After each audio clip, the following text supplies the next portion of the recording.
Really?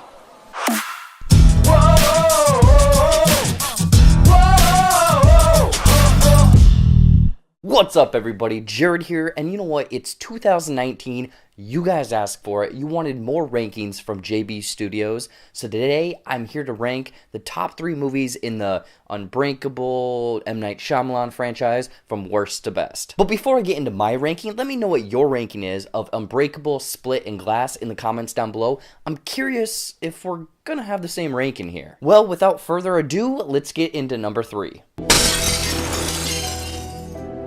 Coming in at the number 3 spot is actually the latest in the franchise with Glass. If you want to see my full review, it should be up here or here. I don't know. I always forget. But yeah, going into Glass, I was super pumped. We're finally getting a proper sequel for Unbreakable, and then this also companion film, Split. Glass was supposed to tie everything up. It was going to be this grand spectacle, but instead, it's just kind of a film that has this odd pacing. There's a lot of talking, a lot of sitting around, a lot of just explanation. I will say that Shyamalan nails the tone that's reminiscent of the 2 prior films, and it definitely feels like there's something grander in scale that's going on. This combined with James McAvoy's performance, him reprising all of his different personalities from Split, also showing us a lot more, switching between those in one single scene.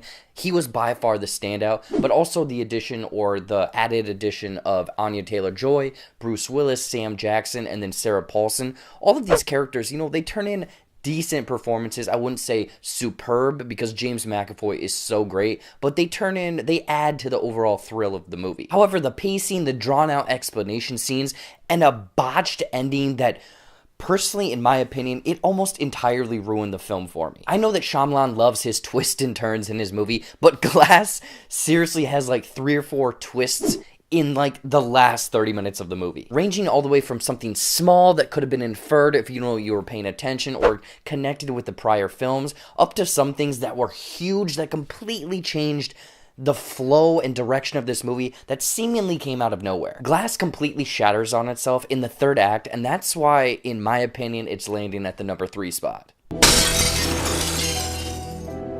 Next up in the ranking, these next 2 were so close in my opinion.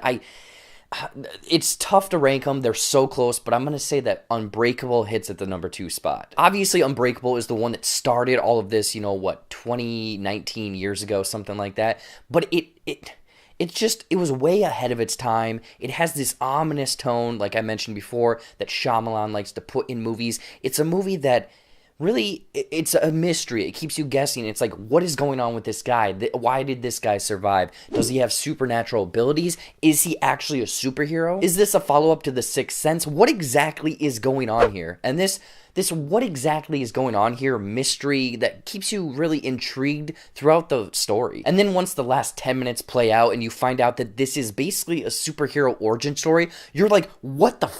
And the thing is, Unbreakable is enhanced by rewatching it because you pick up like little things like the description of a hero, the description of a villain, and that kind of matches our 2 main characters. And also the kid on the train platform or subway platform that's being dragged by his mom. Shyamalan has come out and said that was in fact Kevin Wendell Crumb. Plus the Unbreakable score with the snare and the bass.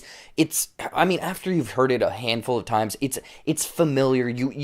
And once you hear it playing, you don't forget it. The thing is about Unbreakable, if you're familiar with the superhero flicks of today, it's definitely going to be slower. It's more dialogue, more character-driven story. I will say that a few other things like the mom or the wife in the story, I wasn't really in on her. I didn't feel like there was this loving or hating relationship marriage. I didn't really buy into that aspect of the movie. Unbreakable was way ahead of its time. It was completely new. This was something new. M. Night Shyamalan was ahead of the curve with Unbreakable.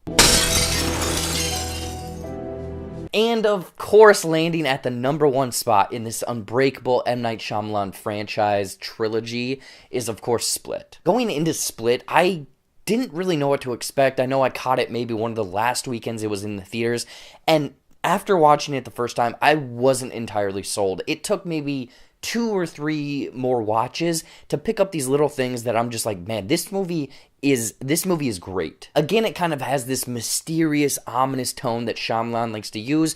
It's very reminiscent of Unbreakable because throughout the movie you're wondering, what is the main crux of this movie? Is this guy actually crazy?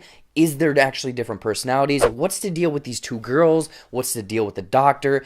Is the beast really a beast? It's these questions that, much like Unbreakable, keeps you intrigued in the mystery until the beast is finally revealed. And again, the reveal at the very end that David Dunn is in this universe, that it's connected to Unbreakable. I remember in the theater, I audibly said, what the f*** to myself, because I was just like, how did he do this? Also, of course, James McAvoy, his performance is insane, you know, switching between 4 or 5 different personas with a handful of other ones that were featured on small clips on the computer. His performance is out of control. I will say that in Glass, his personas were explored a little bit more, you know. He switches between 3 or 4 in one single scene.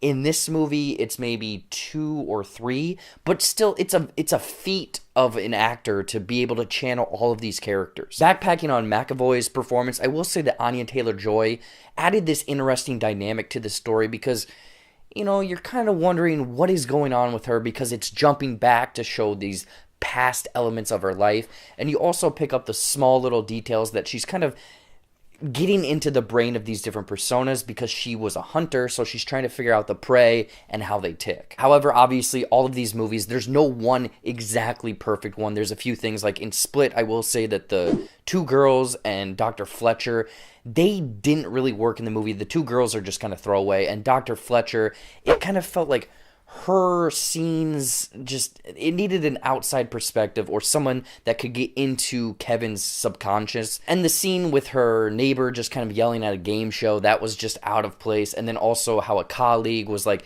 yeah, your research, it's not going to be supported.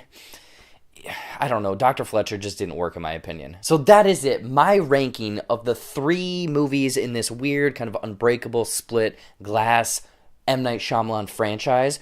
What did you guys think of my ranking? Does my ranking not even match up with yours? Let me know in the comments down below. Anyways, guys, if you want me to do more rankings, let me know what you want me to rank in the comments down below. But as always, thanks for watching. Follow all of my social media stuff over there. There's more videos over there. Watch those. Subscribe down to my channel if you haven't. And until next time, I'll see you later.